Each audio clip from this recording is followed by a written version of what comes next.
we talk a lot about how to prepare and make your way through pregnancy, or even how to prepare for life with a baby. But there's that transition phase right after you have the baby, that postpartum 4th trimester period, that I feel like deserves a lot more attention than it gets. So today I want to talk to you about my tips for how to prepare for that postpartum 4th trimester transition.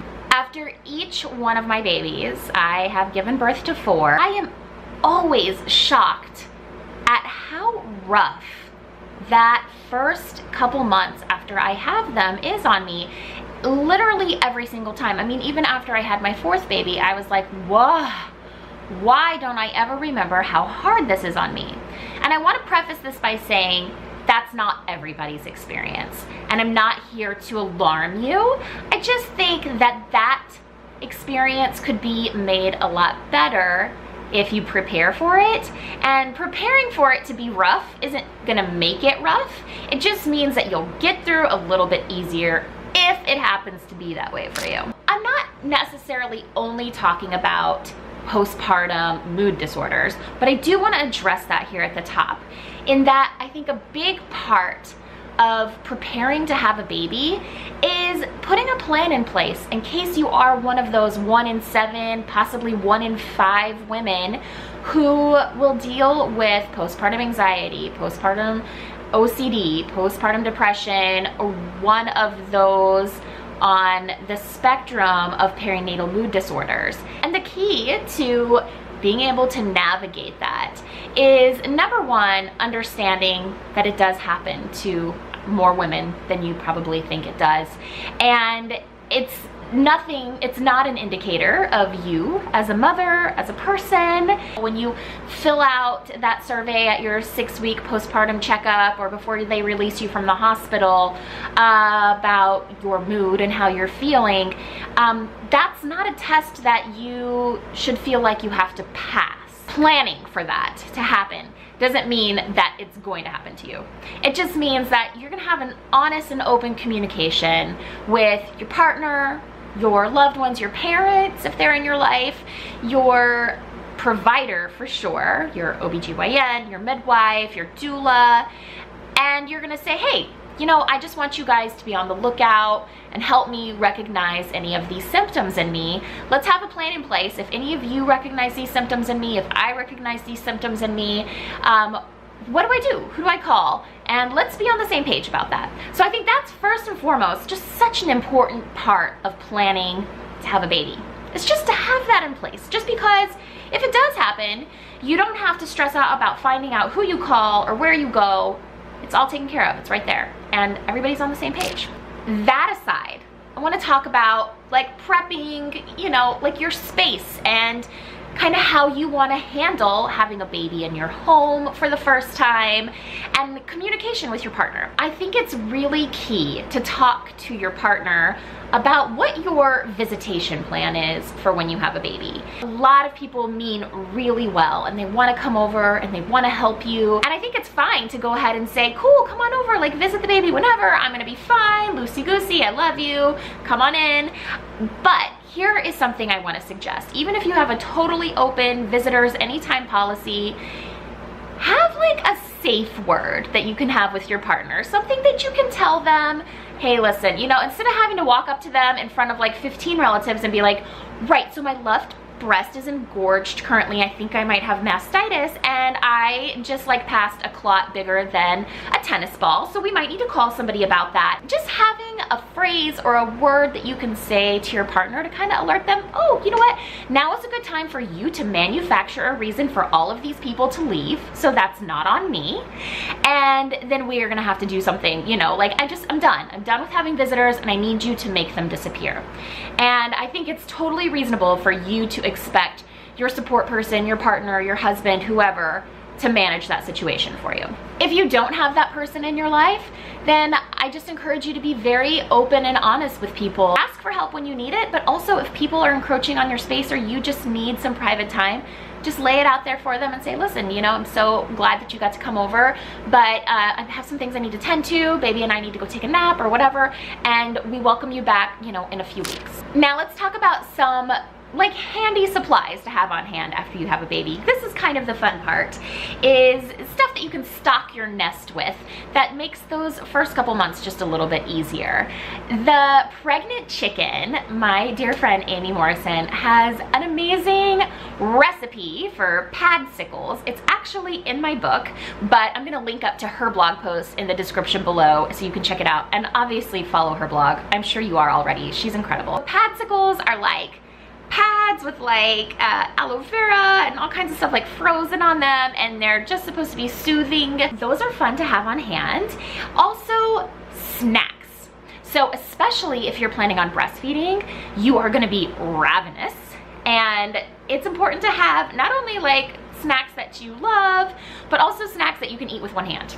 Because if you're breastfeeding and you're just like trying to feed the baby and eat, and then it drops on their head and you lick it. Anyway, we've all done that. One-handed snacks are key. And then beyond food, you wanna have some kind of something that you can drink a ton of water from. So I like a big cup, like an insulated, like a Yeti or something that keeps everything nice and cold forever, and then like a straw coming out of it.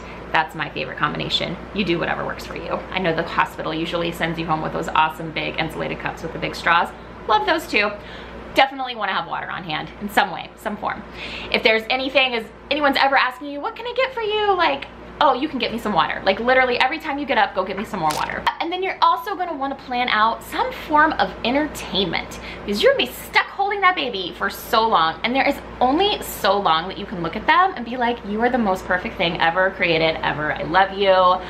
But also I'm getting a little tired of looking at you while I hold you. So find like Netflix series to binge on, podcasts to listen to. What I love about audiobooks and podcasts is you can put them on your headphones and then listen to them while you're taking baby for a walk. If baby doesn't go to sleep unless you're driving them around the block 15 times, cool, whatever, fine, I need to catch up on this podcast, and just listen to that. And then you want to have some comfortable clothes. Big fan of the comfy, stretchy, super cheap black yoga pants for many reasons. Black is a very good color to be wearing postpartum. I mean, just go to like Walmart, Goodwill, wherever you can get them super cheap and like 1 or 2 sizes bigger than you would normally wear. And then just rock out in those as long as you can. Actually, what I love is you can just like be super scrubby in those at home. And then if you need to go out and like try to be somewhat put together, you can just change your shirt real quick and put on like a kimono, put on a cardigan, something that just looks a little more presentable, a little free of baby spit up, and nobody's gonna really notice that your pants are essentially pajama pants. Nursing bras are good to have if you're breastfeeding, but your boobs are probably still pretty engorged in the postpartum phase, and they need to kind of level out a little bit. Not to mention underwires are just like not happening at that moment. So what I love to do is get like, again, super inexpensive, plain old like cheapy sports bras. Like, I don't know, however many sizes you need to go up to accommodate the situation. But just get ones that are like a V-neck in the front, and then like just pop a boob out. You don't have to pay a ton of money for super expensive nursing bras unless you want to. Like, listen, if you're on baby 1 and you know you're gonna have like 3, 4, 5 babies, however many, invest in that stuff. Like, you'll use it for sure. But if you don't have the money to invest, or you don't want to, or you just don't think it's useful, you can definitely find things that will suit you that are not necessarily maternity or postpartum or breastfeeding stuff.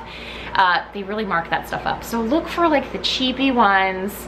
I've had luck with like the Hanes that are like just V-neck. I mean, they would not support me in any kind of like athletic activity whatsoever, but like breastfeeding, they're great. Also good to have dry shampoo on hand and wipes. There are actually body wipes that are like so massive. I'll link up to them, and you could literally wash your whole body with this one wipe. And it's not like a baby wipe, it's like an actual like body cleansing wipe. Sometimes showers just don't happen. That said, I am not an advocate for you to be like martyr and like skipping showers all the time. Make a shower happen. If you need to go take a shower, your baby is gonna be totally fine. Lay them on a blanket on the floor or in their bouncy seat or whatever. Wash your hair, shave your legs if you need to, whatever. Give yourself a good 15 minutes in the shower. You can usually time these things around their naps. Don't give up showers if you don't have to. I'm just trying to get you through the baby spit up when you can't be showering like 3 times a day. I just want to be really honest that this time, this postpartum transition period, I mean, for me, it is hands down the worst part of having a baby. I don't know what it is. Personally, this has nothing to do with the majority of people who are gonna watch this, but I get postpartum hives, and it has gotten worse and worse with each baby. Essentially, I'm like horrified to ever have a baby again because it gets so much worse after each baby that, you know, I think I'm just like deathly allergic to giving birth at this point. I don't know. But beyond that, even if that's not your experience, I've heard from so many people that we think in those final months of pregnancy, if we can just have the baby. Like, we know that birth is gonna be hard. We know that like those first couple days after we've stitched up or whatever, it's gonna be hard. But then we think it's just gonna get like exponentially better after that, and that's not always the case. There's a lot of hurdles to overcome. You're learning, you know, some of us are learning how to breastfeed, or we're learning what formula works best for our baby, and sometimes we have to switch that up. We have, you know, to be in and out for doctor's appointments. We have to worry. You know, we have this whole brand new set of worries which are so foreign to us and so guttural and natural and real, and it's like a weird thing to experience at the first time. It's one of those things, like people say, like, you have no idea how much you'll love your baby until you hold them. You also have no idea how much you will fear for their life until you are responsible for keeping them alive. So it's just a lot going on those first couple months, and I think it's important when you're planning out your life and you're planning out life after having a baby, give yourself space. You don't have a lot of visitors and you don't have a lot of plans, and you really just give you and your baby time to bond and figure each other out and figure these new roles in life out. Chill for those first couple months and understand that it doesn't have to be magical, and it might not be magical, and that doesn't make you a bad parent, doesn't mean you're gonna suck at parenting. It just means, like, holy cow, this job, like, it's just a lot to deal with. So those are just a few of my tips for preparing for that postpartum 4th trimester period. If you found any of this helpful and you want to learn more, I'm going to give you a plug for my book, 50 Things to Do Before You Deliver, the First Time Mom's Pregnancy Guide, because I definitely go into detail in here about how to prepare for that 4th trimester and include a lot of this and more. Again, don't forget to check out Pregnant Chicken. I'm going to link up to her down below. I am also going to link up to some articles that explain the symptoms that you should be on the lookout for when it comes to postpartum anxiety, postpartum depression, and all the perinatal mood disorders. So be sure to check those out too. I hope that you will subscribe to our channel. This is a new channel for us, and we are so excited to bring lots more content to it. Also, don't forget to give us a thumbs up, a like down below, and comment and let us know what are some ways you've prepared for postpartum if you've had a baby. What are you most anxious about if you're currently pregnant?